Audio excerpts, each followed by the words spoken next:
A gente está tendo a honra, desde hoje pela manhã, de receber o reverendo Rafael, um colega querido. A gente se conheceu há pouco tempo, mas as histórias se cruzam de diversas maneiras, né? E como eu disse pela manhã, como muita gente agora à noite não estava de manhã, né? A gente conversando num curso que a gente faz junto, a gente chegou à conclusão de que a gente vive momentos parecidos, em cidades parecidas. E aí veio ao desejo de convidá-lo para estar com a gente no momento em que nós completamos 27 anos, para que nós sejamos abençoados pelo reverendo Rafael, pela sua família. Foi um prazer conhecê-las todas. Que Deus abençoe muito vocês. E que o meu desejo é que a gente, como igreja, possa ser tão abençoado como eu tenho sido como pastor nesse tempo que eu tenho tido com o Rafael. As experiências trocadas, as conversas todas, e eu quero orar por você, para que Deus te use. Rafael é pastor na Igreja Presbiteriana Central de Itapetininga. Hoje ele também tem atuado como secretário da Cultura da cidade de Itapetininga. Deus tem tido ou tem dado para ele esse privilégio. E ele tem desenvolvido há 8 anos um trabalho de revitalização da Igreja Presbiteriana Central, na cidade que eu já falei. Então, Deus tem o usado de uma maneira muito especial, e Deus tem ou trouxe para cá para que nós também possamos aprender um pouco mais com ele, para que nós também possamos aplicar aquilo que ele tem feito lá, aqui nas nossas vidas. E eu oro para que isso aconteça. Tá bom? Então vamos orar? Senhor, nós te agradecemos pelo culto como um todo, pela sua palavra lida desde o começo, pelas respostas em oração ou cantando que a sua igreja já deu, a sua fidelidade, a sua graça, o seu amor, as suas bênçãos sobre nós. Nós te bendizemos, Deus, porque nós só podemos responder aquilo que o Senhor faz, e é isso que nós temos experimentado aqui. Obrigado, porque a nossa resposta é uma resposta alegre, é uma resposta confiante, é uma resposta submissa à sua vontade.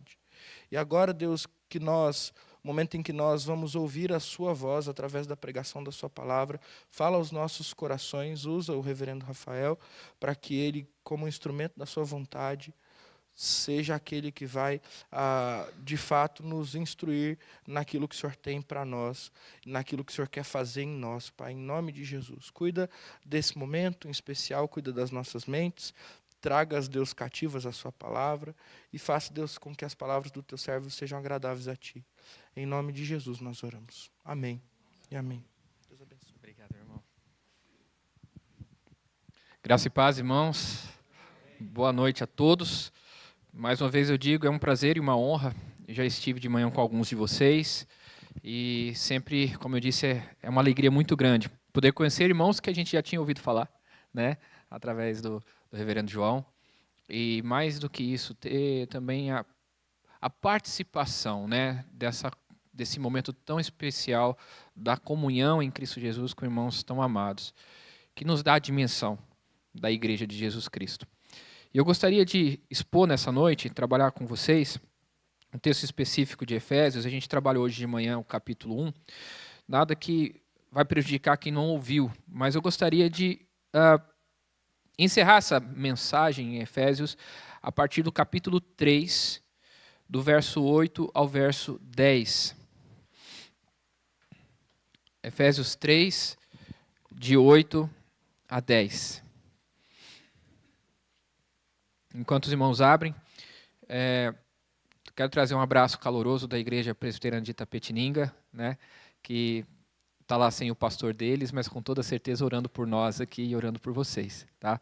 A nossa igreja, ela tem 138 anos, é uma igreja centenária, né, e sim, está passando um processo de revitalização, e depois de 8 anos de muito trabalho, eu acredito que foi entendido o propósito da igreja ali naquela cidade, e agora nós estamos nesse início de processo de trabalho.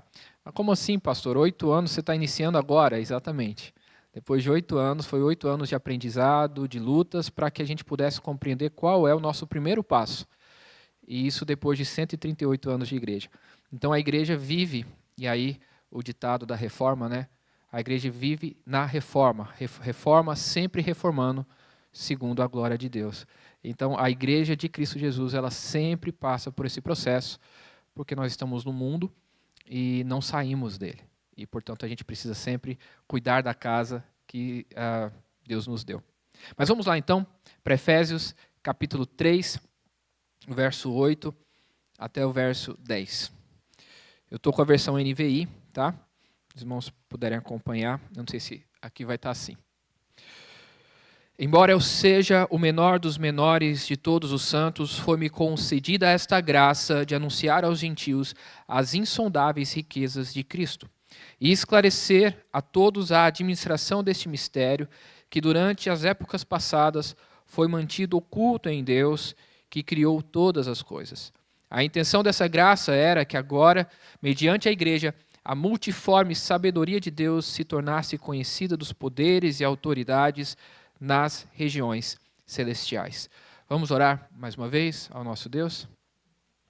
Senhor, nos abençoe e nos guarde para que possamos compreender a Tua palavra, para que isso seja aplicado ao nosso coração e possamos, Pai, sim, Te servir em todo o tempo e em qualquer circunstância. É que eu Te peço no Teu Santo Espírito, nos ilumine, nos guarde, nos poder do Espírito Santo de Deus. Em nome de Jesus. Amém. Amém.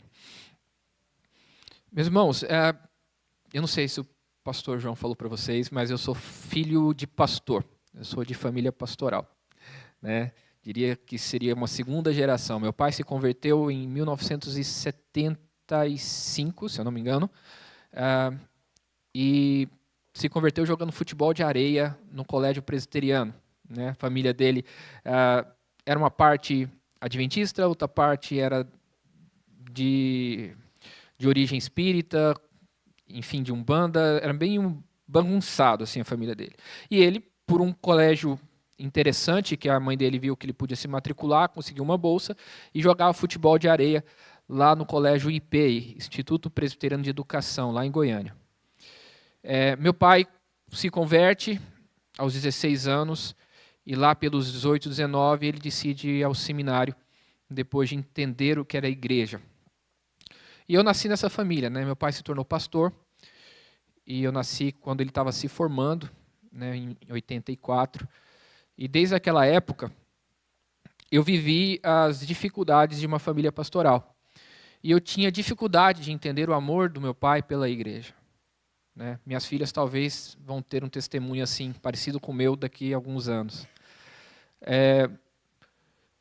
Um campo que ele assumiu em 89, chamado Rosário Oeste, no interior do Mato Grosso. Num certo dia, eu não queria sair da escola de jeito nenhum. Meu pai geralmente me buscava. Eu ia sozinho de bicicleta, mas ele me buscava todo final de aula. Eu tinha uma bicicletinha verde, tinha 6 anos de idade, cidade pequenininha, 5.000 habitantes. Eu andava de bicicleta a cidade toda. E naquele dia eu não queria sair da escola de jeito nenhum. A diretora ficou desesperada, porque tinha que fechar a escola, tinha que almoçar, e eu não queria sair da escola, porque eu queria que meu pai fosse me buscar. E eu não entendia como meu pai não tinha tempo para cuidar de mim. Ele cuidava de tanta gente, por que ele não podia ter um tempo para cuidar de mim? E naquele dia eu não queria sair da escola. Eu queria ficar ali até ele ir lá me buscar. De alguma forma eu vou forçar a barra. Eu não sei o que passou na minha cabeça, no meu coração. Eu tinha 6 anos de idade, gente. Mas eu sei mais ou menos qual é esse sentimento. Quando eu me casei, eu já tinha lá 19 anos, a minha esposa veio para mim e disse: "Você não vai ser pastor não, né?" Eu, nem, de jeito nenhum. Eu estou estudando direito, meu sonho é ser promotor de justiça. Ela ficou toda animada. Promotor de justiça, vou casar com esse. Com 3 anos do curso de Direito, eu em crise porque eu não conseguia ver minha filha, muito parecido com a situação do meu pai. Trabalhava o dia todo, estudava à noite, eu não via minha menina, que tinha 6, 7 meses de idade. Recebi um convite inusitado de ser evangelista numa cidade no interior de Goiás. Nunca tinha essa pretensão, mas alguém tinha me ouvido dar aula de escola dominical e achou que eu tinha condição de ser evangelista. E me fizeram esse convite. Um lugar que não tinha ninguém para ir, um campo que ninguém queria assumir. E por algum motivo, primeiramente na minha cabeça e na minha razão, porque eu queria ter tempo com a minha filha. E em segundo lugar, eu amei aquela igreja que tinha 4 pessoas frequentando. Eu demorei a entender o amor pela igreja.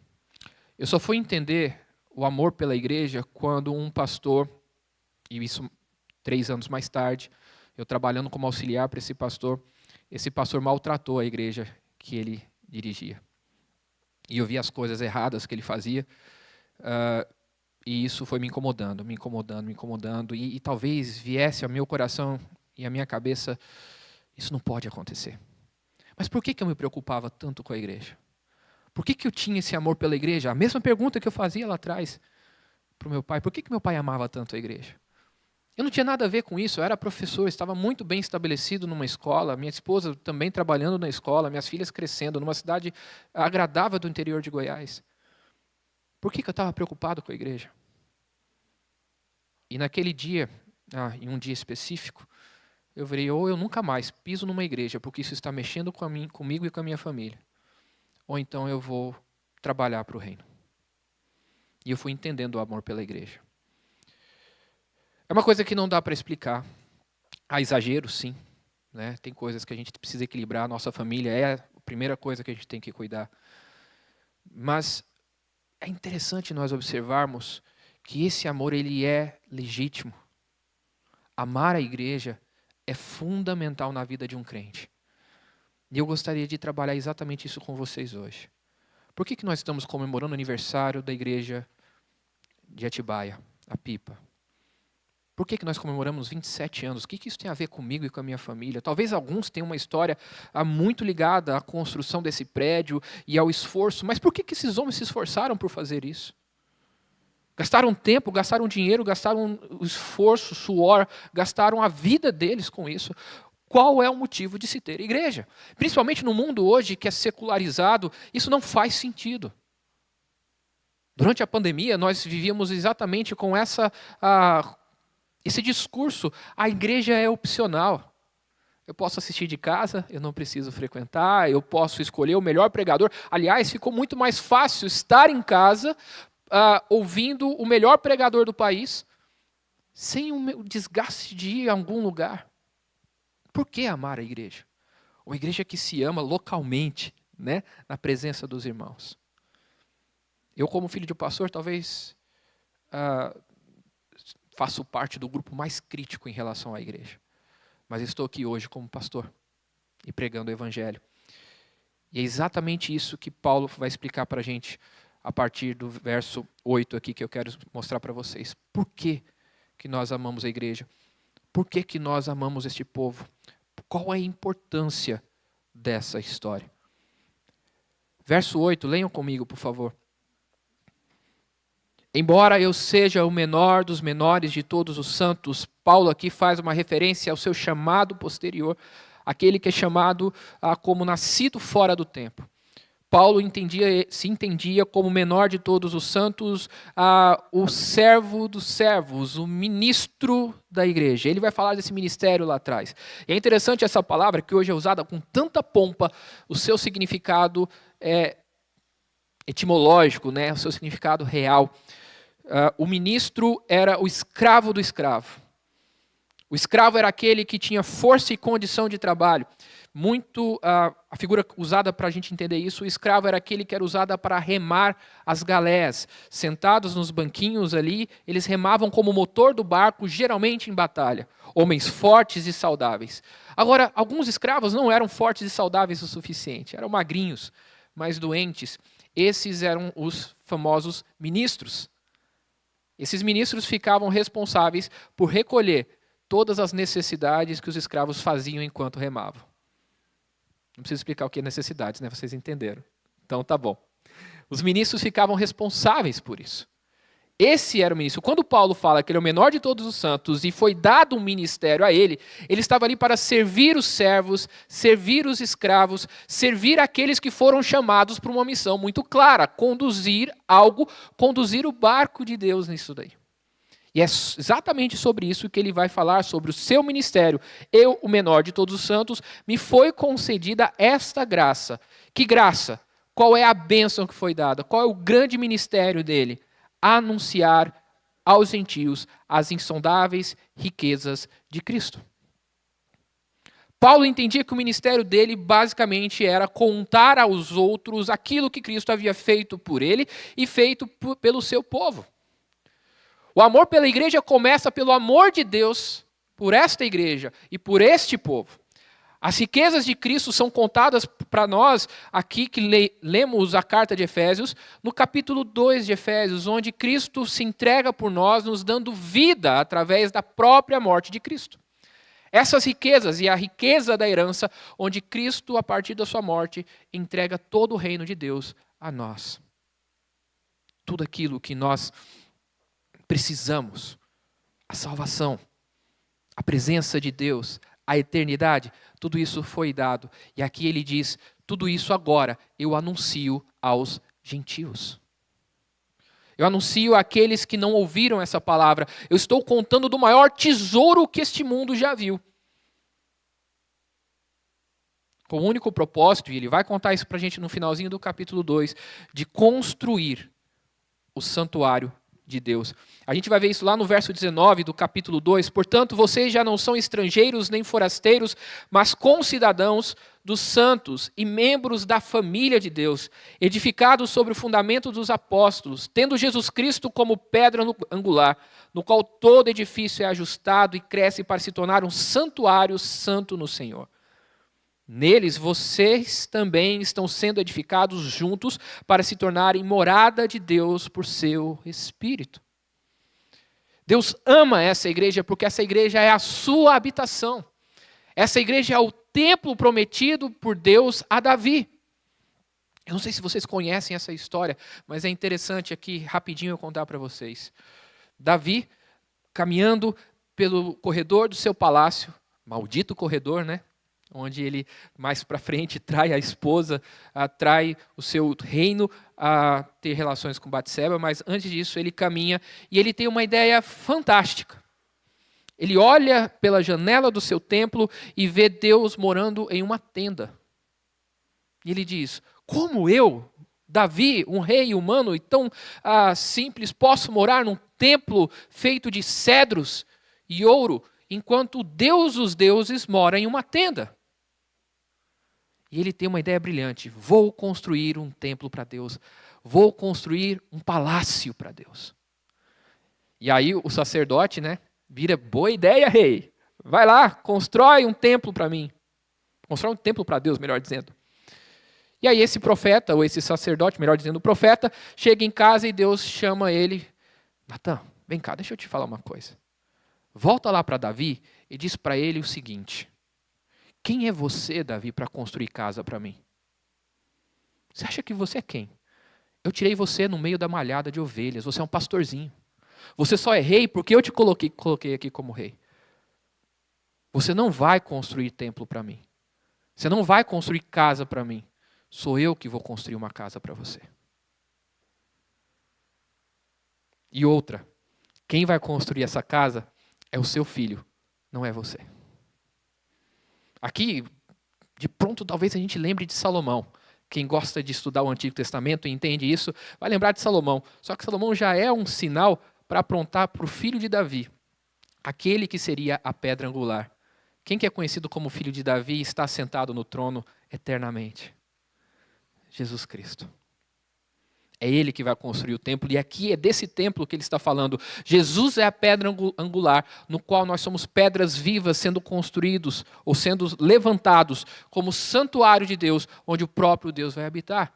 E aqui está o primeiro motivo de sermos amados por Deus, somos a casa de Deus. E o nosso papel, o nosso ministério é anunciar aos gentios essa insondável riqueza de Cristo, que na morte pela cruz nós temos hoje a morada do Espírito. Nós hoje somos construídos, ou temos como propósito a construção do reino de Deus. Isso é magnífico, gente. Isso é maravilhoso. Estar na presença de Deus. Deus me ama, Deus me quer, e não só isso. É essa mensagem que ele diz, vai e conte àqueles que ainda não ouviram essas riquezas que eu te dei. Eu comecei a entender um pouquinho meu pai quando eu entendi esse versículo. Mas a coisa não para por aí. Olha o verso 9. Primeira missão do pastor, ou primeira missão do ministro, é anunciar aos gentios as insondáveis riquezas de Cristo, mas não é a primeira, existe aqui a segunda. O verso 9 diz, esclarecer a todos a administração deste mistério que durante as épocas passadas foi mantido oculto em Deus que criou todas as coisas. Aqui ele diz sobre o esclarecer, sobre o administrar este mistério. E é muito interessante porque não é só a pregação e contar essa novidade, mas viver essa novidade.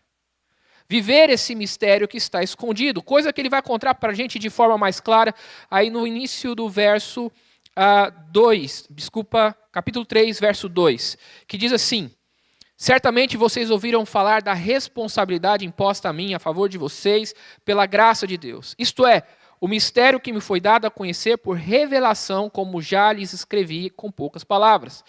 Ao lerem isso, vocês poderão entender a minha compreensão do ministério de Cristo. Esse mistério não foi dado a conhecer aos homens em outras gerações, mas agora foi revelado pelo Espírito aos santos apóstolos e profetas de Deus, significando que, mediante ao Evangelho, os gentios são co-herdeiros com Israel, membros do mesmo corpo e coparticipantes da promessa em Cristo Jesus.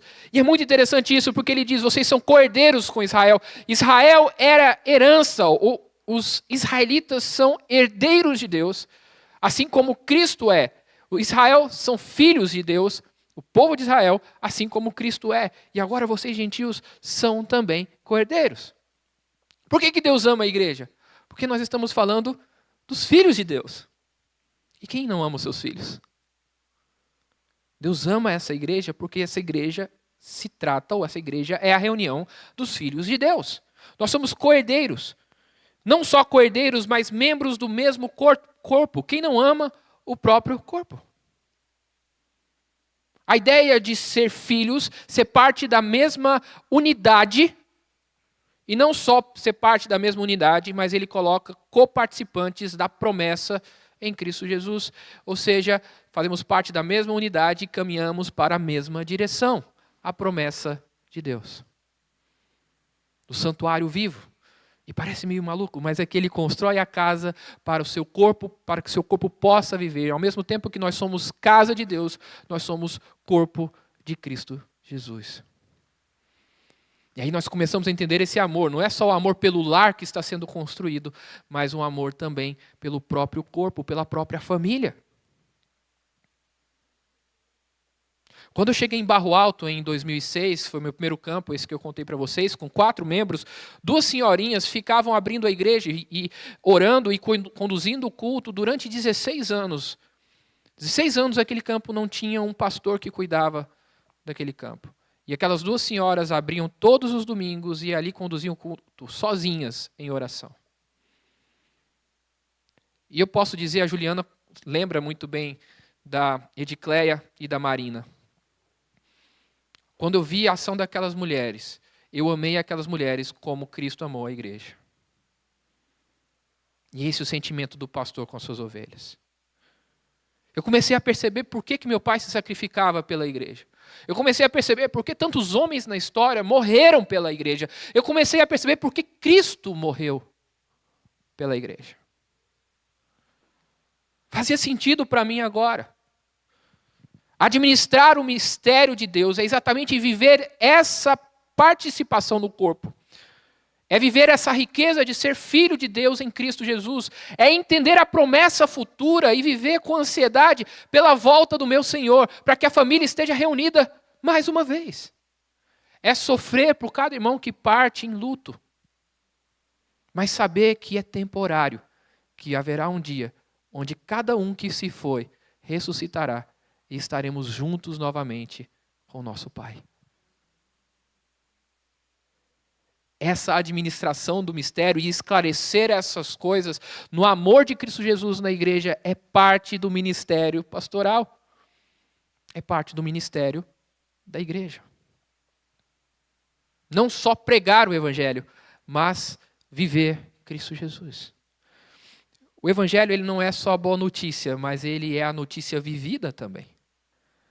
De forma contínua, presente, nunca é passado, sempre é presente. Jesus Cristo morreu por mim e ele vive, ressuscitou ao 3º dia e está presente aqui.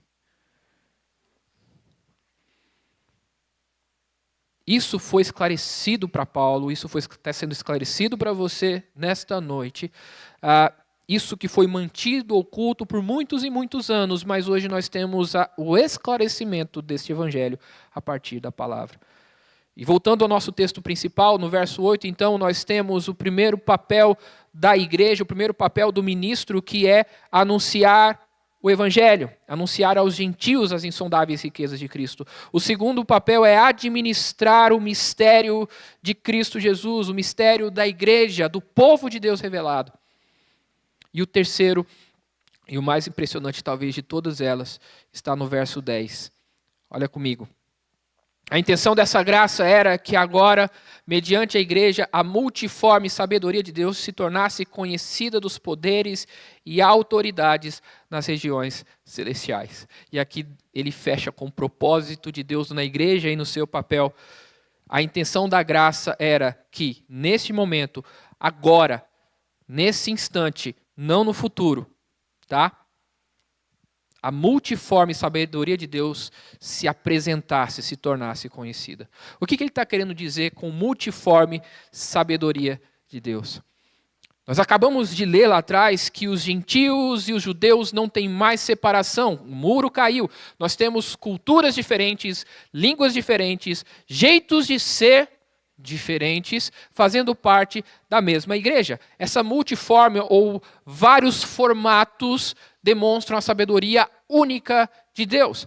E aqui, duas características da igreja que parecem contraditórias, mas na verdade são paradoxais, é que a igreja é una, ela é única, mas ao mesmo tempo ela é católica ou universal. Ela é diversa. Ao mesmo tempo que ela tem uma unidade, ela é diversificada. Daí a grande diversidade que nós temos de igreja. Ela não pode ser uma igreja com um tipo de culto, um tipo de costume, um tipo de língua. Ela não pode ser católico-romana, por exemplo. Ela não pode ser católico brasileira, ela não pode ser católico reformada ou suíça. Ela, na verdade, ela é católica de Cristo Jesus. Ela tem várias formas, várias línguas, vários jeitos, várias cores, várias idades. E essa complexidade da igreja, que pode parecer uma grande confusão, na verdade apresenta a sabedoria de Deus. Como isso pode estar unido? Como isso pode ser um? Aliás, essa é uma das críticas que nós, protestantes, recebemos. Vocês são tão divididos? Uma vez me perguntaram isso, mas tanta divisão, será que isso está certo? Eu digo, é exatamente isso que demonstra que nós estamos certos. E eu não estou falando de divisão por discordância, mas de diversidade em concordância no Evangelho. A multiforme sabedoria de Deus está exatamente na possibilidade de pregar o Evangelho a qualquer cultura, a qualquer língua, a qualquer faixa etária, para mulheres e para homens, crianças e idosos, chineses e brasileiros. A igreja não é mais judia, a igreja não é mais romana, a igreja agora é de Jesus e está espalhada por todo canto da terra. É isso que vai mostrar a sabedoria de Deus. É isso que vai transformar e mostrar que a unidade está em Deus e não no culto, em Deus e não nos ritos, em Deus e não nas leis. E essa unidade, ela se apresenta em Cristo Jesus. Agora, uma coisa que me deixa assim muito abismado quando eu leio esse texto, é que essa multiforme sabedoria, ela tem que se tornar conhecida e ela vai se tornar conhecida para alguém bem específico. Vai se tornar conhecida para os crentes, é isso? É para o povo de Deus. O que o texto diz? Ela se torne conhecida aos poderes e autoridades nas regiões celestiais. Uma duplinha que a gente conhece como principados e potestades. Vamos ler um pouquinho sobre o que é isso, voltando lá no capítulo 2, bem rapidinho.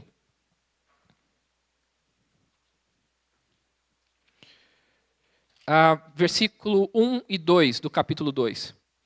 Vocês estavam mortos em suas transgressões e pecados, nos quais costumavam viver quando seguiam a presente ordem deste mundo e o príncipe do poder do ar, o espírito que agora está atuando nos que vivem na desobediência.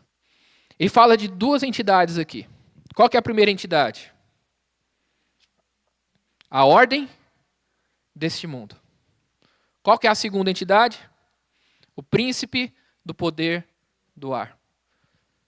É para essas duas entidades aqui que a multiforme sabedoria de Deus vai se tornar conhecida. O que é esses principados ou potestades distribuem na sua mensagem? Deus não existe.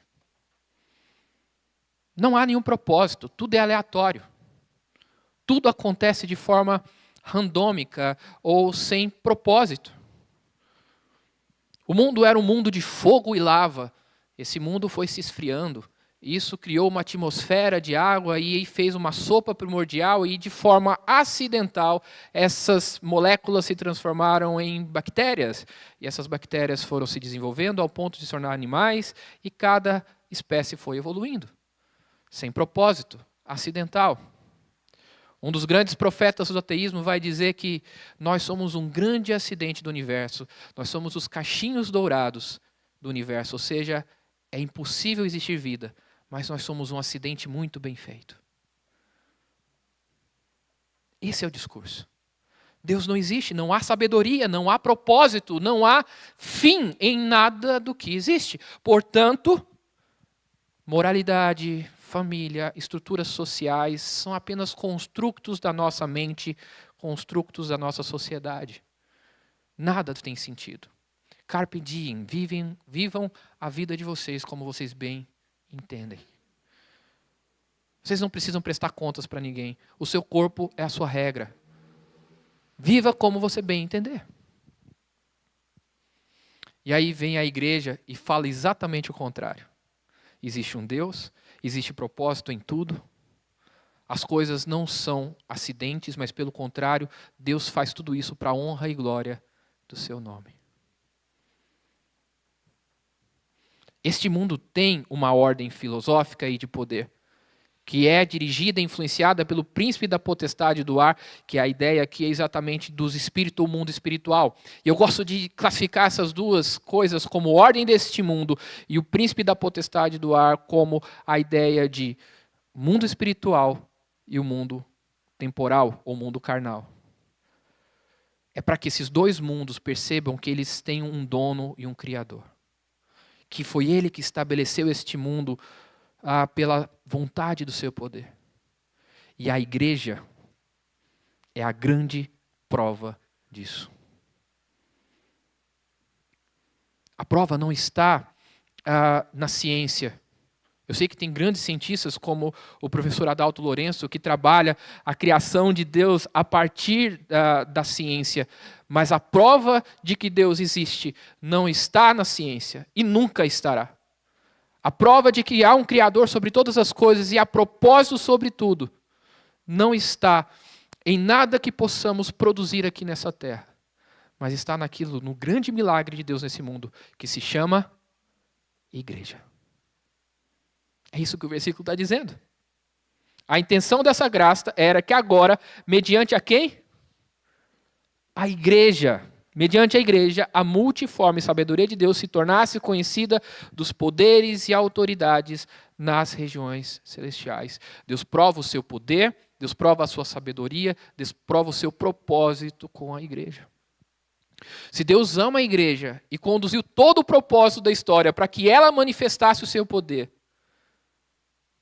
como não amar esse povo? Como não amar essa igreja? Como não amar essa história? Como não amar aquilo que Deus está construindo através da pipa em Atibaia? Através da igreja de Jesus Cristo, na sua diversidade aqui nesse mundo. A compreensão desse texto na sua plenitude dá à nossa ideia presbiteriana que nós estamos cooperando com o Espírito Santo. E não somos concorrentes aqui, mas pregamos o Evangelho de Jesus Cristo para que ele reine nessa cidade. E o reinado dele advém exatamente do amor que nós temos por Deus na igreja.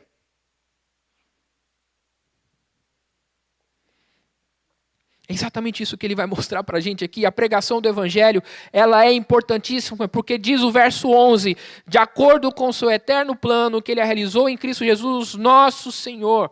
A pregação do evangelho anuncia esse plano, mostra esse plano.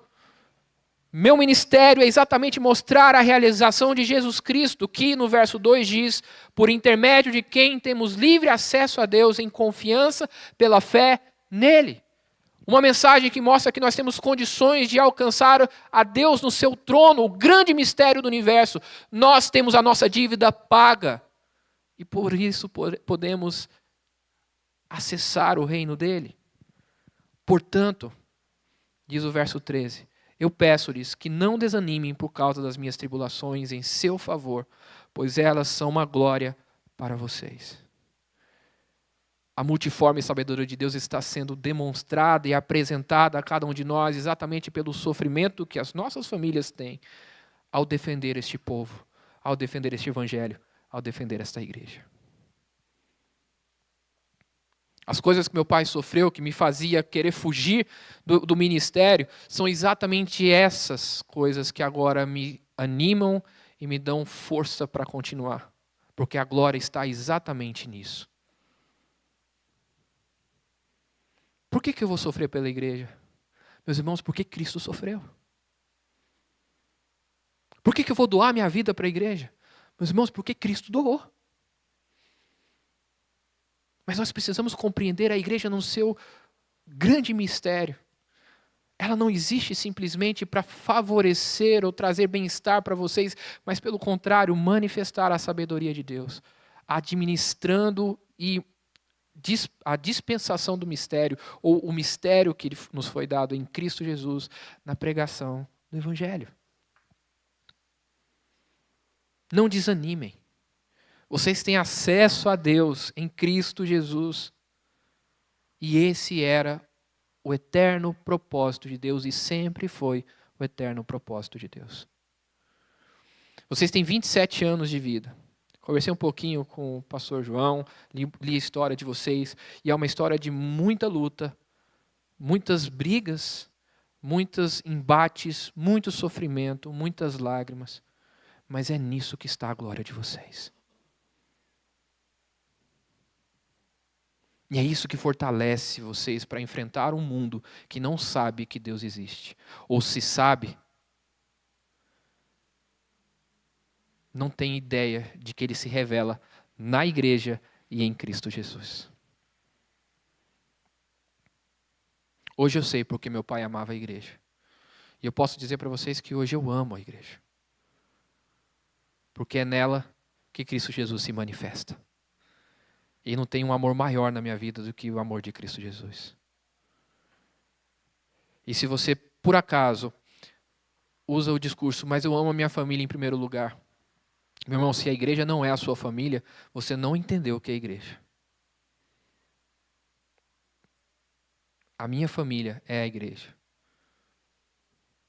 E as minhas filhas entendem esse amor por Deus, pelo pai e pela mãe, o respeito que elas têm, exatamente porque isso foi passado a partir da minha relação com a igreja.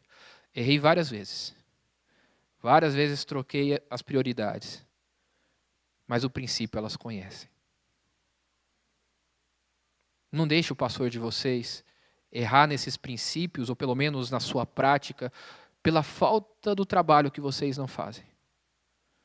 Ou melhor, pela falta do trabalho. Porque muitas vezes o pastor vai tentar suprir esse vazio. E é aí que a família dele é sacrificada. Esse ministério é de Paulo. Esse ministério é do seu pastor. Mas esse ministério é seu. Não à toa Paulo disse: sede meus imitadores, como eu sou de Cristo. Eu sempre digo, ame o pastor de vocês. Cuide do pastor de vocês, cuide da família deles. Como é que vocês vão fazer isso? Pregando as insondáveis riquezas de Cristo, esclarecendo os mistérios de Deus em Cristo Jesus e tornando conhecido dos principados e potestades a sabedoria de Deus na diversidade da igreja. vivendo Jesus Cristo acima de todas as coisas. São 27 anos. E vão ser mais anos que Deus quiser. Mas um dia a pipa vai acabar. Pela graça de Deus, ela vai acabar. Assim como a igreja de Itapetininga vai acabar um dia. Para que a gente seja só um. Em Cristo Jesus, na volta do nosso Senhor. Assim espero, meus irmãos, que vocês tenham no seu coração esse sentimento. Jesus Cristo te salvou para te fazer parte de uma grande família chamada igreja. Que Deus te abençoe muito nessa noite. Que Deus te guarde e que faça resplandecer sobre você o amor por Deus, pela igreja e por cada um que faz parte desse corpo. Que Deus te abençoe. Vamos fazer uma última oração? Pai amado, te louvamos, ó Pai, porque o Senhor nos apresenta a obra de Jesus Cristo de forma plena e completa nas Escrituras. A obra de Jesus Cristo não trata da minha jornada individual. A obra de Jesus Cristo fala e apresenta o mistério de Deus e o plano de Deus para a minha vida dentro da minha família. Com a minha esposa, com as minhas filhas, em como tratar a minha casa. E isso se multiplica de forma maravilhosa na comunidade, fazendo com que o mundo entenda qual é o nosso propósito aqui. Que possamos amar, ó Pai, aqueles que estão ao nosso lado, conduzindo as nossas famílias em dignidade, fazendo com que possamos conviver um com os outros nas nossas diferenças, a partir da nosso único propósito. Demonstrar que Deus constituiu todas as coisas para que a igreja manifestasse a sua glória. Nos ajude a compreender, ó Pai, a missão dessa igreja, a missão na minha vida, a missão no meu ministério. Tudo aquilo que eu sou, tudo aquilo que eu serei, a minha identidade. Para que eu possa exercer, ó Pai, exatamente o teu propósito. Não deixe faltar, ó Pai, no dia a dia, a minha dedicação à tua palavra. A minha dedicação à sua família. A minha dedicação à sua promessa que traz esperança ao meu coração e me dá condições de dar passo a passo, indo para o amanhã. Que o Senhor possa tirar do meu coração, ó Pai, toda angústia, toda ansiedade diante das circunstâncias que eu estou vivendo. Tem muita coisa difícil, ó Pai, acontecendo na minha vida. Eu sei que é assim também na vida dos meus irmãos. Mas o Senhor está comigo. E o Senhor é meu pastor. E nada me faz falta. Por isso eu posso caminhar tranquilo, mesmo no vale da sombra da morte. Porque o teu cajado e o teu bordão me consolam. Nós somos o teu povo, rebanho do seu pastoreio. E por isso, como um Senhor na liderança desse povo e na liderança da minha vida, eu posso caminhar seguro, sem medo. Eu posso compreender qual é o caminho do amor e entender o que é amar ao Senhor e amar ao meu próximo e viver o amor de verdade, entregando a minha vida em sacrifício, abrindo mão do valor que tem em mim, para que o valor esteja em Cristo Jesus. Eu te peço, nos faz compreender, ó Pai, em nós, o grande propósito que o Senhor tem para a tua igreja. E que de uma unidade ou de apenas um crente, nós possamos ser a família de Deus. Uma única família que serve a Jesus Cristo até o dia que Ele mandar. Que em Cristo Jesus possamos ver todas as coisas que o Senhor nos prometeu e vivê-las intensamente, proposicionalmente. Nos conduza, nos ajuda, nos ilumine para que possamos entender o teu eterno propósito. E que mesmo nas tribulações, possamos ver a glória de Deus. Eu te suplico e te peço em Cristo Jesus, nosso Senhor e Salvador. Cuide de cada um dos meus irmãozinhos. Amém. Amém. Reverendo?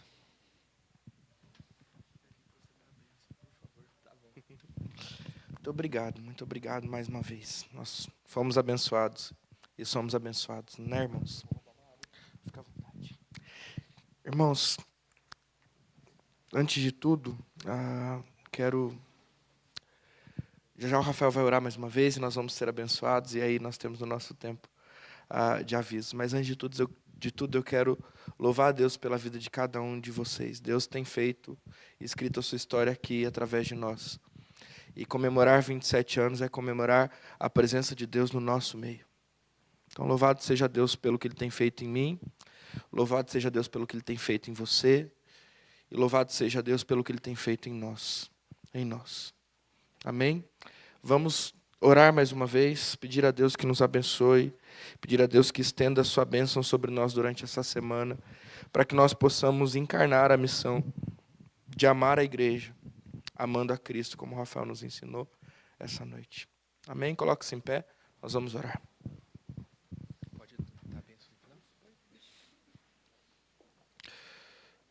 Obrigado, Pai, por Tua palavra, obrigado pela ação do Espírito Santo em nós, que abre os nossos olhos, quebra o nosso coração e nos conduz de acordo com a vontade do Deus Pai, o nosso Senhor. E eu te peço que o Senhor nos conduza durante a semana, para que possamos aplicar o amor de Deus em nossa vida, de forma a viver o Teu Evangelho, sem perder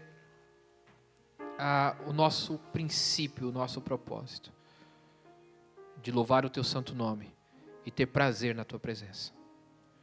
Que Cristo esteja conosco em todos os dias, em todo momento, em nome do nosso Senhor. E agora, irmãos, que a graça do nosso Senhor Jesus Cristo, o amor infinito do nosso Deus e Pai, que as consolações e a comunhão do Santo Espírito estejam sobre todos, hoje e para todos sempre. Amém.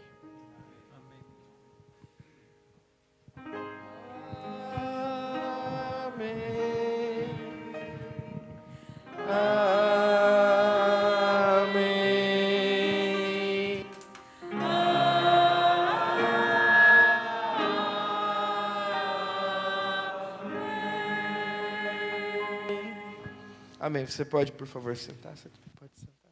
Muito obrigado. Obrigado mesmo. Muito bem, meus irmãos. Eu gostaria de dar alguns avisos, dar as boas-vindas aos nossos visitantes, para que nós possamos nos dirigir hoje ao salão, onde nós vamos comemorar um pouco mais os 27 anos da nossa igreja, tá bom? Então, não saia correndo, por favor, fica com a gente quer vocês lá. O salão está ficando pequeno, isso é uma bênção, né? É um problema bom, como eu sempre digo, e a gente já resolveu esse problema para o dia de hoje. A gente abriu uma sala lá, então você não tem a desculpa de dizer que não vai caber todo mundo, porque a gente vai fazer caber, tá bom? E aí a gente vai dar um jeito para a gente ter esse tempo de comunhão e de festa também. Então, antes de fazermos tudo isso, eu quero dar as boas-vindas aos nossos visitantes. Primeiro, o Regis e o John, que estão com a Lourdes. Que Deus abençoe muito vocês dois, que vocês sejam abraçados pela nossa igreja. Esse lugar aqui é o lugar de vocês também, e a gente quer dizer isso de uma maneira muito clara, tá bom? A gente ama vocês e é bom ter vocês com a gente. Sejam muito bem-vindos. E a gente vai caminhar junto esse tempo aí, tá bom? Deus abençoe. Também a Marjorie, que é amiga do Vitor. Cadê a Marjorie? Oi, Marjorie, tudo bem? Deus abençoe muito. Que Deus tenha falado ao seu coração e que você se sinta bem aqui entre a gente, que você se sinta amada por essa igreja. É muito bom ter você com a gente, viu? Deus abençoe. Por fim, a Kátia, é isso mesmo? Kátia Silene, é você, minha irmã? Que Deus abençoe você. Seja muito bem-vinda. Que você também se sinta muito acolhida aqui na nossa igreja. É um prazer ter você com a gente, tá bom? A gente vai depois poder se cumprimentar, cada um de vocês, e se abraçar, mas eu quero dizer isso desde já. É muito bom ter vocês aqui.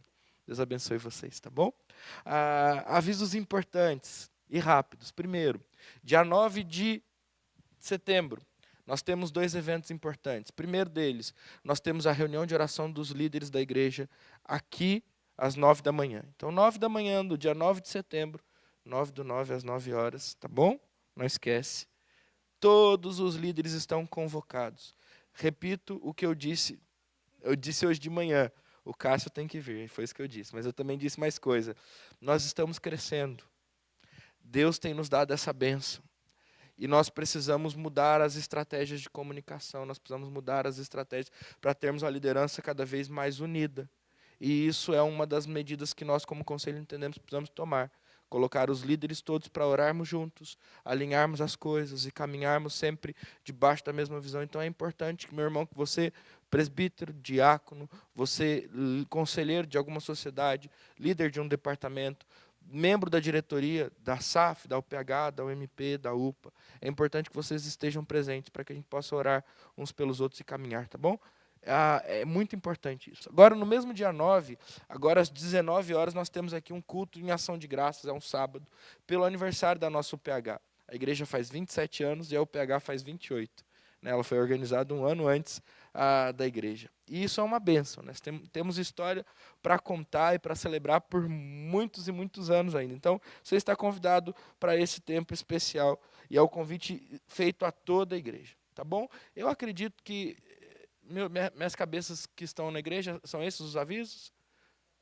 Ah, muito obrigado, André. Tá vendo? Eu tenho a cabeça fora do meu pescoço, que é muito importante. Então, eu queria agradecer a presença da Juliana, da Cecília e da Joana. Do Rafael não, né? E do Rafael também. Que Deus abençoe muito vocês. Obrigado por saírem lá de Tapetininga, virem para cá, mudarem toda a rotina de vocês. Eu sei que a rotina é puxada, né? Mas que Deus abençoe vocês, os planos, os sonhos, né? Os próximos passos aí. Muito bom conhecer vocês. Muito bom mesmo. A gente está muito feliz com vocês aqui também. Então é isso. Eu vou fazer o seguinte, né? E a gente vai fazer como a gente faz geralmente. Eu vou para a porta para tentar convencer quem vai embora de ficar. E vocês que já vão convictamente ficar, desçam por aqui, tá? A gente vai se reunir lá no salão para cantar parabéns para a igreja, para ter esse tempo de festa, para celebrar os nossos 27 anos. E aí o pastor Rafael ele pode ficar aqui nessa porta, eu fico lá para pegar as ovelhas fujonas, tá? E a gente depois se encontra no salão. Tá bom? Não demorem, tá frio, e a gente caminha. É brincadeira e é com carinho, tá, irmãos? A gente caminha. Deus abençoe vocês. Até daqui a pouquinho.